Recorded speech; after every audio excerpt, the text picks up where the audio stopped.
Chers amis, bonjour, amis auditeurs. Nous sommes heureux de vous retrouver pour cette nouvelle étude sur le Saint-Esprit. Nous étudions depuis quelques semaines le Saint-Esprit, la troisième personne de la divinité. Et aujourd'hui, l'étude que nous allons vous présenter, cette étude s'intitule « N'attristez pas le Saint-Esprit ». Un sujet difficile, je pense, un sujet particulier. Et nous sommes heureux d'avoir pour nous éclairer pour cette étude deux pasteurs de l'Église adventiste du 7e jour, Charlie Raison, bonjour. Bonjour. Et Jean-Jacques Chaffograc, bonjour. Bonjour. Nous allons vous écouter, vous allez nous conduire dans cette étude, mais avant de commencer, nous allons prier avec Charlie. Merci. Oui Seigneur, nous voulons te remercier pour cette bénédiction qui est la nôtre de partager ta parole. Nous te prions pour que nos téléspectateurs et nos auditeurs puissent aussi bénéficier de ces bénédictions, ces enrichissements, que le Saint-Esprit nous conduise aussi vers Jésus-Christ, à approfondir notre relation avec lui et aussi dans la compréhension de la parole. Amen. Amen. Alors oui, nous parlons assez facilement de Jésus.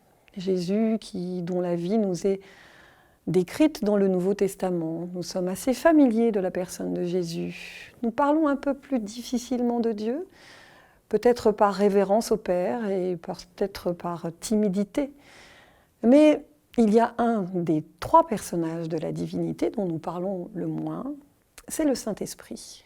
Et peut-être que nous avons peur de l'attrister, peut-être que nous sommes moins familiers, et certainement c'est dommage parce qu'il fait partie de la Trinité, il fait partie de la divinité, et il est aujourd'hui l'être le plus puissant de l'univers. Alors, chers pasteurs, ce matin, pourriez-vous nous dire si vous êtes réjouis, si nous sommes réjouis, si nous devrions nous réjouir, comme Jésus l'a dit, de ce qu'il nous a envoyé, le Saint-Esprit? C'est vrai qu'il y a un nom utilisé dans la Bible pour désigner le Saint-Esprit de Dieu, et ce nom, c'est le Consolateur. C'est un nom extraordinaire, parce que c'est un mot qui existait déjà, désignant ceux qui devaient aller auprès des malades, des mourants, des blessés, pour leur tenir compagnie et les aider. Et là, on voit que Jésus, dans son ministère terrestre, a beaucoup été auprès de ceux qui souffraient, ceux qui étaient malades, ceux qui avaient besoin de soulagement physique, spirituel, moral. Et avant de partir, il dit « Je vous enverrai un autre consolateur ». Autrement dit, de même que lui a été, durant tout son ministère, un sujet de consolation pour les autres, un acteur pour la guérison des autres, et bien il nous dit que le rôle de cet esprit sera lui aussi de nous consoler, de nous soulager. Je trouve ça beau de savoir que nous ne sommes pas seuls. C'est une bonne nouvelle pour tous les enfants de Dieu. Dieu est encore présent par son esprit en nous pour nous soutenir en toutes circonstances. Amen. Justement, il y a un mal qui sévit au XXIe siècle, c'est la solitude. Et lorsque nous lisons le texte de Jean au chapitre 14e, il est clairement dit « Je vous donnerai un autre consolateur pour qu'il soit éternellement avec vous ». Donc nous comprenons par là que lorsque Dieu nous donne le Saint-Esprit, c'est justement pour ne jamais ressentir cette solitude et en tout cas avoir l'assurance que dans la vie qui est la nôtre, nous ne sommes pas seuls, mais Dieu est présent et s'il y a un vide quelque part en nous, le Seigneur s'est déjà engagé à remplir ce vide. Alors, je vous invite à prendre Jean 14 au verset 28, parce que je vais vous poser une question. Et avant de vous poser cette question, nous allons lire ce texte. Donc, Jean 14, verset 28. Vous avez entendu que je vous ai dit, je m'en vais, et je reviens vers vous. Si vous m'aimiez, vous vous réjouiriez de ce que je vais au Père, car le Père est plus grand que moi. Et maintenant, je vous ai dit ces choses afin qu'elles arrivent, afin que lorsqu'elles arriveront, vous croyiez. Est-ce que vous auriez préféré, Jésus vous dit, c'est avantageux que je m'en aille. Vous auriez préféré vivre du temps de Jésus, vous aussi, amis auditeurs, ou aujourd'hui, avec le Saint-Esprit? Alors, c'est vrai que là, Jésus nous invite à avoir une perspective qui est beaucoup plus grande que celle de notre propre vie en tant qu'individu. Jésus s'en va, mais que va-t-il faire? Où va-t-il? Quelle est sa fonction? Alors, je me permets d'ouvrir un petit peu le débat. Et si on comprend que Dieu nous a dit que le sanctuaire terrestre était l'ombre du sanctuaire céleste, on comprend, notamment au travers de l'Épître aux Hébreux, du livre de l'Apocalypse, que Jésus au ciel y est en tant que médiateur, en tant qu'intercesseur, en tant que grand prêtre, amenant une action de protection, de jugement, de consolation, étant un papa pour chaque chrétien. Et dans l'Apocalypse, notamment au chapitre 7, on nous dit qu'il nous couvre, qu'il nous conduit, qu'il nous guide, qu'il nous console, qu'il a établi sa tente au-dessus de nous. Et donc, étant dans le ciel, Jésus n'est pas loin de nous, il est au contraire plus proche que par son ministère auprès du Père, en notre faveur, il nous accorde la grâce, la miséricorde, le pardon. Approchons-nous avec assurance du trône de la grâce, dit Paul. Et donc c'est grâce à la présence de Jésus, à son ministère, à son intercession, que nous aujourd'hui pouvons vivre une vie chrétienne épanouie, remplie de la grâce de Dieu. Donc en quelque sorte, eh bien, son ministère là-bas au ciel, auprès du Père, est pour nous quelque chose d'extraordinaire. Ce qui est, juste intéressant vraiment dans cette réponse, c'est de bien comprendre finalement que les trois personnes de la divinité ont un rôle bien différent. Oui, oui. Alors, personnellement, j'aurais préféré vivre vraiment l'action du Saint-Esprit, son œuvre. Pourquoi?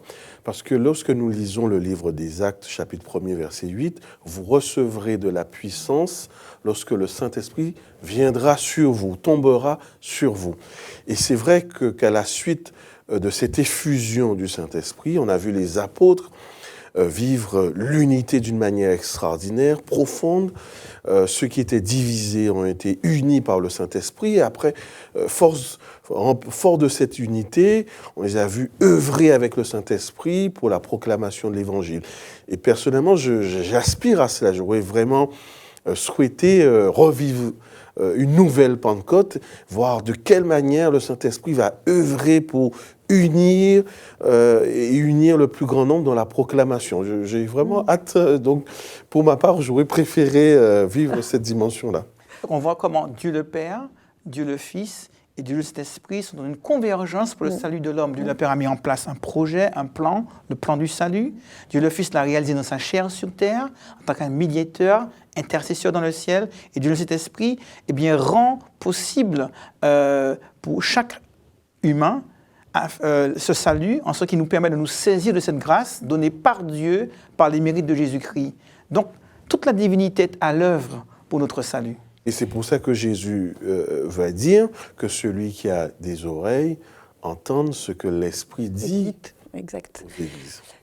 Mais alors, puisque nous parlons de ne pas attrister, comment pouvons-nous attrister? Finalement, nous sommes en train de dire que Jésus, en sa personne physique, ne pouvait pas habiter en chacun d'entre nous. Il est homme et il est homme éternellement. Il est remonté au ciel en tant qu'homme. Donc il nous envoie le Saint-Esprit qui, lui, cet être puissant habite en nous. Alors le texte dit bien pour qu'il soit éternellement. Qu'il demeure éternellement. Et dans le grec, c'est plutôt qu'il fasse de vous sa maison. Alors, quelque part, si on comprend ce texte, cela sous-entend que le Saint-Esprit va nous conduire à prendre un certain nombre de décisions, un certain nombre d'orientations, de perspectives, des choix, et nous pouvons l'attrister lorsque nous avons du mal à entrer dans le projet divin, ou lorsque nous nous obstinons dans une certaine voie. Dans ce sens-là, on peut l'attrister aussi, parce que justement, son rôle, c'est de nous accompagner. Et d'ailleurs, le fait qu'on utilise ce mot en référence à une personne divine me touche beaucoup. Cela veut dire que l'Esprit de Dieu n'est pas une simple force, c'est une entité personnelle, capable d'une relation, capable d'émotions, capable de sentiments, et qui peut même être attristé. Cela veut dire que l'Esprit de Dieu n'est pas indifférent à l'être humain. Et ça, c'est déjà une vision extraordinaire de Dieu, qui est touchée par ce que nous vivons, et par la réponse ou la non-réponse que nous pouvons lui faire par notre réaction vis-à-vis de ce qu'il nous propose pour le salut. Alors maintenant, oui, on a cette capacité. Dieu, dans sa grandeur, s'est rendu faible au point d'être attristé par une simple créature telle que nous, tellement il nous aime. Alors l'attristé comment? C'est vrai que l'Esprit Saint est à l'œuvre du début à la fin. Si je peux comprendre la différence entre le bien et le mal, le vrai et le faux, la vérité et l'erreur, c'est parce que l'Esprit me conduit dans la vérité. Et si j'accepte de donner mon cœur à Jésus, comme Jésus l'a dit à Nicodème, c'est parce que je suis né d'eau et d'esprit. Et lorsque j'intercède, eh bien, c'est l'Esprit qui intercède par des soupirs inexprimables auprès de Dieu, comme nous le dit Paul dans son épître aux Romains au chapitre 8. Et l'on voit que si je suis transformé, dans son épître aux Corinthiens, Paul nous dit c'est par l'action de l'Esprit Saint que je suis transformé de gloire en gloire par le Seigneur l'Esprit. Donc, d'un bout à l'autre de la relation du chrétien, on pourrait multiplier les exemples, on voit l'Esprit à l'œuvre, encore et encore, pour le salut de l'humain. Ça veut dire que si je rejette, si je refuse d'entrer dans ce projet divin, il n'est pas indifférent. Parce qu'il m'aime, parce qu'il nous aime, il en est attristé. Et en fait, quand on parle du péché sur le Saint-Esprit, ou péché contre le Saint-Esprit, on met souvent le pécheur au centre, comme si le pécheur a cette responsabilité, on le rend coupable finalement. Mais si on remonte à l'origine du péché, est-ce que quand Lucifer a commencé à avoir des pensées négatives à l'égard de Jésus, à l'égard de Dieu, et qu'il a commencé à nourrir quelque chose de négatif à l'égard de Dieu, est-ce que le Saint-Esprit n'a pas déjà là tenté d'œuvrer en lui pour le dissuader de ces mauvaises pensées? Justement, c'est là que se situe notre difficulté de compréhension, parce que nous pensons, nous avons la représentation que le péché constitue simplement une colonne avec des actes mauvais. Mais c'est aussi dans un comportement persistant où on signe, où on résiste. Et lorsqu'il nous est dit que le Saint-Esprit demeure avec nous éternellement, il ne faudrait pas penser qu'on va commettre à un moment donné un acte, et fort de cet acte, on va mettre à côté péché contre le Saint-Esprit. C'est plus dans le comportement. Le projet divin, c'est de nous toucher, de nous emmener au salut. Donc, toutes les fois que nécessaire, le Saint-Esprit œuvre dans ce sens. Mais il se peut que nous ayons un comportement de résistance qui se répète, à un tel point qu'on finit par ne plus l'entendre. Et si on parle de péché contre le Saint-Esprit, cela montre bien le projet de Dieu d'aller à la rencontre de l'homme, mais cela nous permet aussi d'identifier la résistance et la réponse de l'homme. Et tout à fait. Dans l'évangile de Jean, il dit que le Saint-Esprit nous convaincra. Il convaincra le monde de péché, de justice et de jugement. Et si je peux prendre une illustration, eh bien, j'aime bien l'illustrer comme suit. L'Esprit Saint, c'est comme cette lumière. Une lumière qui, m'éclairant, me montre que mes vêtements sont sales et qu'ils ont besoin d'être changés. Si je refuse de me changer, je refuse de voir la vérité en face, je mets un voile entre la lumière et moi. Cette lumière continue à briller et à passer au travers de ce voile. Je ne vois plus les petites taches, je vois encore les grosses. Si je refuse encore de me changer, je mets un deuxième voile entre la lumière et moi, puis un troisième, un quatrième, jusqu'à ce que je sois entièrement dans l'obscurité. Je ne vois même plus que je suis sale, je ne vois même plus que j'ai besoin de me changer. Je suis endurci par rapport à ma propre condition que je ne perçois plus. La lumière brille tout autant. Elle voudrait m'interpeller tout autant. Mais je ne vois plus, je ne perçois plus cette lumière. L'Esprit de Dieu est là pour nous convaincre de péché, pour nous amener à Dieu, nous amener à nous saisir de ce salut, de cette grâce, de cette miséricorde. Mais si j'endurcis mon cœur, comme le voit Pharaon, c'est un exemple illustre dans la Bible, ou comme d'autres, eh bien je finis par être un peu réceptif à un Esprit Saint qui brille toujours aussi fort, qui voudrait toujours m'interpeller. Mais je me suis rendu incapable d'entendre l'appel de Dieu. Et à partir de là, on voit bien que le péché contre le Saint-Esprit n'est pas simplement une action que je pourrais commettre, mais une attitude répétée et réitérée d'endurcissement qui fait que du coup, je ne suis plus intéressé par les choses de Dieu. Et l'intérêt aussi, c'est que cela illustre notre libre arbitre et le fait que Dieu se limite à la réponse que nous donnons face aux appels du Saint-Esprit. Parce que Dieu a le pouvoir de s'imposer à nous. mais il ne s'impose pas. C'est toujours une invitation que nous sommes libres d'accepter ou de refuser. Mais on voit aussi quand même la grandeur de l'amour de Dieu, parce que Jésus n'a passé que 3 ans et demi de ministère véritablement, bien 33 ans, mais 3 ans et demi pour changer le monde. Le Saint-Esprit, lui, est appelé à vivre éternellement avec nous, c'est-à-dire aujourd'hui, demain et encore jusque dans l'éternité. Donc on voit la grandeur de l'amour de Dieu dans sa patience à notre égard, parce que finalement, nous résistons au Saint-Esprit quand nous résistons à Dieu, nous résistons au Saint-Esprit. J'aime beaucoup l'image de Paul qui dit « Votre corps est le temple du Saint-Esprit de Dieu ». Lorsqu'on réfléchit à cette image, Dieu, il est immense, il est grand, il est infini, il est parfait, il est amour. Et nous sommes tout le contraire. Nous sommes tout petits, microscopiques, pécheurs, faibles. Et on voit que Dieu n'a pas peur de mêler sa perfection à notre imperfection, sa grandeur à notre petitesse, sa force à notre faiblesse, sa puissance à notre impuissance. L'Esprit descend, j'ai envie de dire, s'abaisse jusqu'à vouloir habiter en nous. Mais qui suis-je? Qui suis-je? Et pourtant, Dieu nous dit, tu es appelé à être mon temple. Je veux résider en toi pour te transformer, te renouveler. Et ça, je trouve ça extraordinaire de la part de Dieu. Alors, comment refuser son invitation? C'est là la difficulté. C'est que même si nous apercevons que le Saint-Esprit a un projet édifiant, pour nous un projet intéressant, mais il y a toujours cette attitude elle est humaine, c'est l'attitude de l'homme déchu, de se poser la question, vais-je répondre par oui ou par non?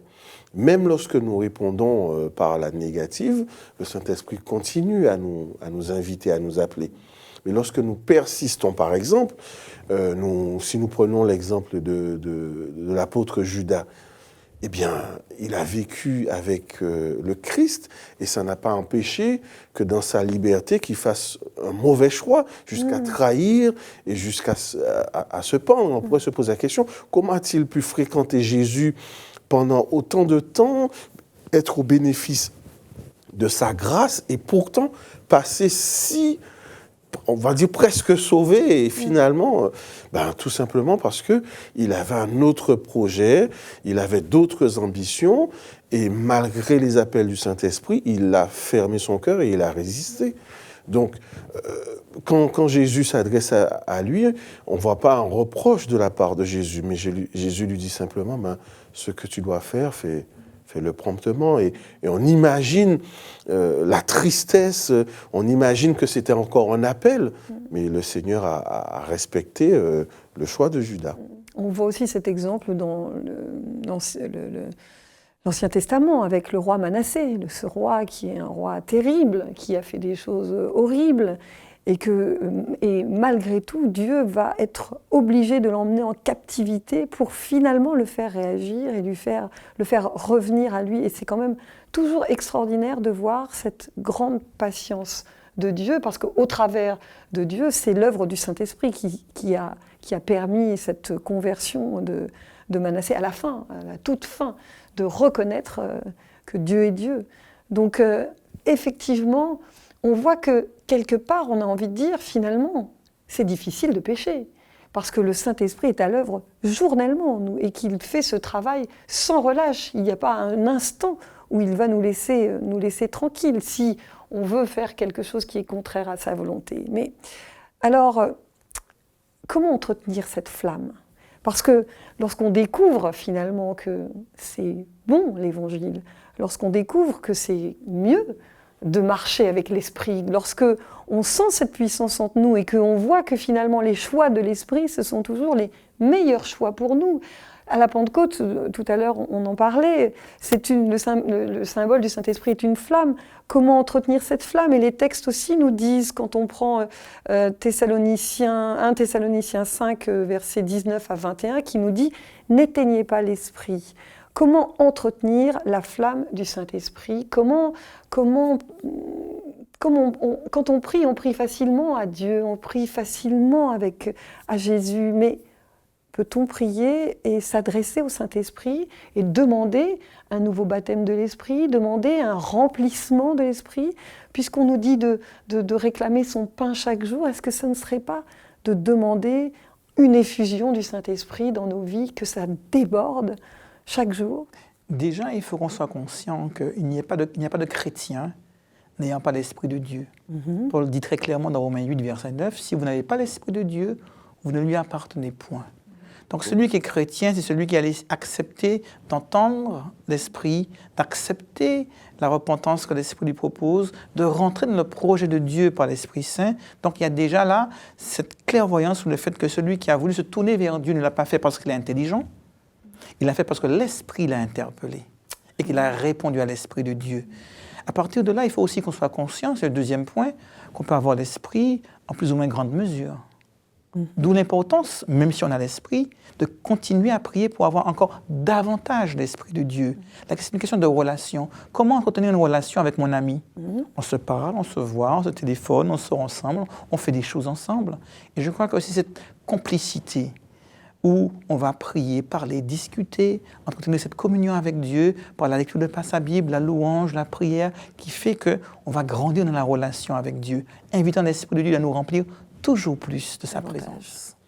Alors, dans la relation, je dirais, pour comprendre cette dimension, il faut déjà se rappeler, dans Apocalypse chapitre 3, le verset 20, Jésus dit qu'il se tient à la porte et qu'il frappe. C'est une image pour dire que le Saint-Esprit souhaite entrer en relation, en communication avec nous. Et pour cela, c'est une invitation. Lorsque la porte du cœur elle est ouverte, le Christ entre et il est en communion avec nous. Cela veut dire qu'il y a un choix individuel à faire, personnel, pour vivre cette communion. Et cela sous-entend que de la même manière que le Saint-Esprit nous invite, mais nous aussi, nous pouvons l'inviter à entrer. Amen. Nous pouvons l'inviter à entrer pour vivre cette communion. Dans la relation, ça ne va pas que dans un seul sens. C'est aussi la liberté qui est la nôtre d'appeler le Saint-Esprit, de l'inviter autant de fois que nécessaire, parce qu'il a été donné pour être avec nous éternellement. D'ailleurs, Jésus l'a dit, c'est un texte que j'aime beaucoup dans l'Évangile selon Luc, celui qui demande reçoit, celui qui cherche trouve. Si méchants comme nous sommes, nous pouvons donner de bonnes choses à nos enfants, à combien peu faute raison le Père Céleste donnera-t-il le Saint-Esprit à ceux qui le lui demandent. D'où l'importance de demander à Dieu de nous accorder son Esprit Saint, d'être ouvert à sa présence, de le désirer ardemment. Et il sera vraiment très content de pouvoir venir, non pas parce que nous sommes bons, mais simplement parce que lui, il est bon. Non pas parce que nous sommes de bons chrétiens, mais parce que lui, eh bien, est qui il est et nous aime profondément. C'est vrai, et finalement, ça doit être très difficile d'attrister l'esprit. Parce que si nous nous confions dans la parole de Dieu, si nous recherchons sa présence, il devient notre ami, il devient notre consolateur, notre confident. Et petit à petit, cette relation qui devient de plus en plus intime fait que nous n'aurions pas envie de décevoir un ami, nous n'aurions pas envie de lui faire de la peine. Et cet être l'être le plus puissant de l'univers, cet être discret, cet être qui veut habiter en chacun d'entre nous, veut habiter en vous, veut faire alliance avec vous aussi. Donc nous avons essayé aujourd'hui de vous montrer un autre aspect du péché contre le Saint-Esprit au centre et non pas le pécheur, parce que finalement c'est le Saint-Esprit qui a ce rôle, cette mission d'éloigner le péché loin de nous, de nous faire vivre ici maintenant la vie du ciel, de nous faire jouir de cette vie éternelle. Et Dieu dit dans sa parole, un texte que j'aime particulièrement qui se trouve dans Jacques, et je vous laisserai avec ce texte, Jacques 4, verset 5.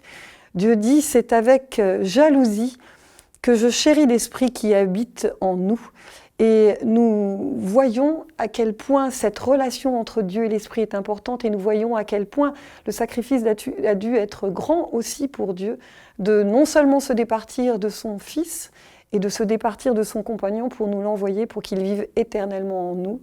Grâce soit rendue à Dieu pour ses bienfaits. Et merci, merci en tout cas de votre présence et de tous les éclairages que vous nous avez donnés aujourd'hui. Alors n'attristons pas l'esprit. Merci, à très bientôt.